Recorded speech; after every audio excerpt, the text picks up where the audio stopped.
Ambition. Woohoo. Hey guys, it's Tiffany today. It's a solo one. Alex is out watching the Great North Run. It's an incredible event here in the Northeast. So, I'm silly for missing it really. But shout out to anyone who is taking part today. Kudos to you because you're an inspiration. Maybe I'll do it next year. Who knows, eh? But well done if you're doing the Great North Run today. So today, guys, is going to be a quick one. I just thought I'd come on here and share some recent learnings and perspective shift that has really helping me, especially with my motherhood journey, helping me to really live much more in an authentic way and more aligned with the person that I want to become. And number one learning is my new perspective on how I use social media. So I used to be quite active on Instagram. I loved like watching other people's lives and feeling like, oh wow, look at what they're up to, look at what they're up to. And I used to get a kick from posting about the incredible things that I was doing. So maybe if I was in a nice restaurant or out somewhere really nice, I'll take a picture. And I genuinely thought to myself, someone's going to look at that and think, wow, she's having such a great time, and they'll like it, or they'll comment and it'll make me feel good. And I'll feel so great about myself because I've got all these random people enjoying this slither of a moment with me, right? But that's changed for me in the last, I would say, 6 months. I've realized that I don't care. And I don't care about presenting this perfect picture of my life anymore because it's not important to me. What's important to me is impacting the world in some way with my thoughts, with my content, with sharing something useful by my experiences, something that's changed in my life for the better. So that when I'm here or not here anymore, someone can look at something I've written and be inspired by it. They can say, wow, look, if Tiffany can overcome that, then so can I. And that's where I get my kick from. And because of that, I am now much more, I'm absent on Instagram. I mean, look, I might go back to it at some point, but for now, I just think I'm much more happier and content with life, just kind of living it. I spend more time on LinkedIn because I feel that LinkedIn is less like that. It's more about career and work and people actually sharing their work in that way. It's not about people posting the best of their lives. And I feel a lot more mentally, I can at peace, really. I mean, the other day I was thinking about how there's a quote a lot Nigerians love, and I've always heard growing up in Nigeria, and it's all that glitters is not gold. And I think that's a really important saying, especially from a perspective of social media, because a lot of what you see online has been curated and specially selected for our attention, for our entertainment. And we forget that. And we actually compare our lives to that. We think, oh, look at that person at that restaurant. Look at that bag they're carrying. Look at this. My life must be awful because right now I'm sat in my house in loungewear. But remember, it's been selected. No one posts about their ordinary day-to-day experience on social media. So when you look at it like that, you realize that maybe you're okay and your life is good as it is. Or if there's something you want to work on, feel free to go and work on it. But don't allow comparison to be the thief of your joy. And I think that's really important. And that's something that's really helping me as well, just to be present and actually live a good life, not post that I'm living a good life. But look, like I said, don't quote me on this because I might change in 6 months and decide, actually, I want to go back on Instagram. But right now, this is where I'm at. Number two, mindset shift is really about my birthday. So my birthday, I'll be big 35 in a month and 4 days. And in the last few years, I've honestly struggled with my birthday. I remember like last couple of birthdays, I've actually felt quite sad and almost as if there was nothing to celebrate. And I know that sounds really awful, but that's the truth. I think just because I'm quite hard on myself, I want the best for myself. I'm someone who's quite ambitious. So I've actually felt like I'm not where I should be or where I could be based on my potential. And because of that, I've kind of felt like it wasn't worth celebrating my birthday. And that's quite sad. And I don't think I'm the only person who feels like that. So my birthdays come with a bit of sadness, a bit of anxiety. But this year, I've told myself that that's not the case. I'm not totally perfect and happy and like, jumping up and down, but I'm much more balanced And I think that's a good place to start, because for me, this year is all about gratitude. And I'm taking that from my mom. I mean, look, I'm 35 this year. My mom was 38 when she died, and she was given a death sentence with more or less with illness. And she didn't get a chance to be the mom that she wanted to be. Imagine being a mom and someone telling you that you're going to pass away. And I think about her in a way that I put myself in her shoes, and I think, look, at least I'm here, I'm alive, I've got my children, I'm enjoying this life, and I've been blessed to have this life. So that's where I need to be at mentally, to understand that life is a blessing. I mean, I've never really shared this before, but a few years ago, no, about 10 years ago, I was walking home from work. I used to work for a retail company. I was walking home from work. It was really late. It was very, very dark. I remember walking down the road, and I just saw this male figure following me, and I was scared. And on that street, it was just me and this man. And I remember just thinking, that's it, like something's going to happen to me.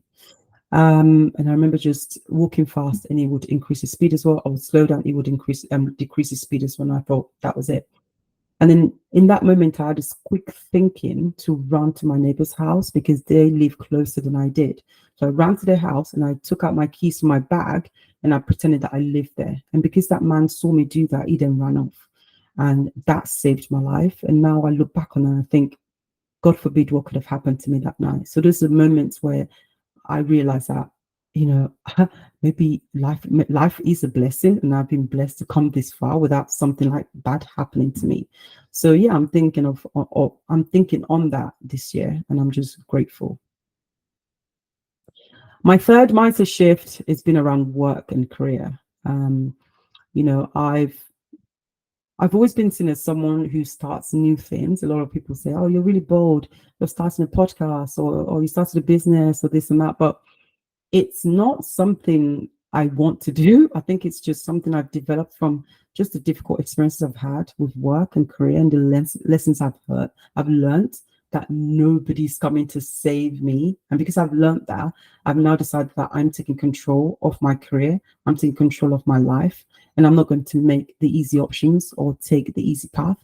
I'm actually going to forge my own path, and I'm going to write my own story when it comes to my career. So another story again. When I finished university, God knows, donkey years ago now. I remember I had a job working as a personal advisor at a bank, and I had a manager. She was awful. She was awful. She just really, really disliked me, and I don't know why. You know, I'm the sort of person. I work hard. I put my head down. I learn. I'm respectful. I'm work. I'm actually quite good to work with because I get the work done. But for some reason or another, she just decided she had something against me, and that was very hard for me. You know, I used to cry a lot because she was just awful to me, but really kind to other people, and I just didn't know why it was. But look, I cried a lot. It was really difficult. A few months down the line, I decided that I just couldn't do it anymore and I wanted to quit. So I wrote a resignation letter, and I went to her and privately shared that letter with her. And she turned around to me and said, "Oh, we don't have to share this now." She said, "Why don't you sleep on this? I'll give you 48 hours. You sleep on it. I won't tell anyone. And then in 48 hours, once you decide what you want to do, we'll move forward with your decision." The very next day I got to work, you can guess what happened. She told everyone that I was leaving. I don't know why I was shocked and disappointed, but I think it's just sort of, it was the last straw that broke the camel's back. But that experience, I think, really encouraged me and inspired me to really start thinking about my career in a way that I need to choose what I'm doing. I need to take a risk if I need to do what I enjoy. I'm not gonna, just be a victim of work and toxic environments and awful managers. Like, my life is short. I need to do something useful and interesting with it. And even if it comes with an element of risk, element of fear, element of discomfort, I will embrace that, because it's better for me to hold this pen and write my story than to have someone else write it and then complain about it at the end of my life, right? So that's it. That's what I do now. So look, when you see me doing all these bold moves, starting a podcast, doing this and doing that, it's not because it's something I want to do. It's just because it's what life has inspired me to do. So And that's something that I'm really, really, I feel really strongly about. And also, I think also just from the perspective of my dad. So, I'm immigrant, Nigerian, move here, move to the UK. You see your parents, they work hard. My dad used to leave home and be out working all day, all night. We never really saw him. And now I'm in a situation where I can work from home. I can pull out a laptop, connect to the internet, click a few things, and I'm online, I'm working, I'm actually earning money and actually have a career and make a living off of that. I'm in the house with my children. They're downstairs, been looked after by the grandparents, and I'm actually working. And I can, during my break, go downstairs and see them. That's a blessing to me. And because of all this, that perspective of seeing my dad have to leave home and actually do something and miss us and be away from us, but I have the opportunity to be with my children and work from my home, it makes me realize that, wow, like life is great. And because of that, I have an opportunity. So I'm not going to waste it by complaining. I'm not going to waste it by being negative. I'm not going to waste it by, allowing someone else to make those decisions for me. I'm going to, pull on my big girl pants and do my best and be proud of the work I'm doing. Last lesson, last lesson. It's really about external validation versus self-worth, self-love, self-recognition. Just recently at work, I've been celebrated for the progress I've made, right? My team, everyone's like, oh, Tiffany, you're doing really well, well done. And I kind of sat there in the glow of this compliments and the love, and I felt so good. And I thought, oh, look at me, everyone's celebrating me. And it felt really good. I mean, look, we are social animals. We get joy. Like, you cannot deny it. We get a lot of joy from being recognized by other people and celebrated. But for a moment, I just realized that actually it's nice to have this, but what's more important is the self validation and the reputation I have within myself. Like, it's nice for other people to say you're doing well and to congratulate you, but it's more important that we are, that we feel good about ourselves. It's important that we are able to recognize that it's about the promises we keep to ourselves. It's about living in alignment with our own values. It's about being true to who we are. It's about the person that you are when no one is watching. It's about keeping your promises to yourself. And when all those things stack up, I think then you begin to develop this sense of self-respect and self-love and self-recognition, and what other people say about you or what other compliments they give you. It's lovely, but you don't need it. You're not like an addict who needs other people to love them and respect them. You can actually respect yourself, and then what other people give you is an extra. And that's something I really recognize. And like I said, look, it's nice to be celebrated, and I want to be continue to be celebrated. But it's just that for someone like me, who's always relied on like what other people think and needing to be accepted in it and to gain approval, it's really nice to get to this point where I'm recognizing that, wow, what do I think about myself and how important that is over every other opinion, over every other compliment, and the role that that plays in my life and the woman that I'm becoming, and how that's my priority. So that's it, guys. That is it. I hope you guys have enjoyed that. I have. It's been really just really good to share that. And like I said, doing this podcast, work, partnering with Alex, meeting so many wonderful women as part of this journey is really great as well. So yeah, I'm looking forward to the conversations we have coming up. We have some incredible conversations coming up with some really interesting women who are doing motherhood their own way. So really excited to bring those insights to you and learnings to you all, so that you can all continue to level up, and learn and grow. Thank you so much, guys. It's been an absolute pleasure today, and enjoy the rest of your day. Take care.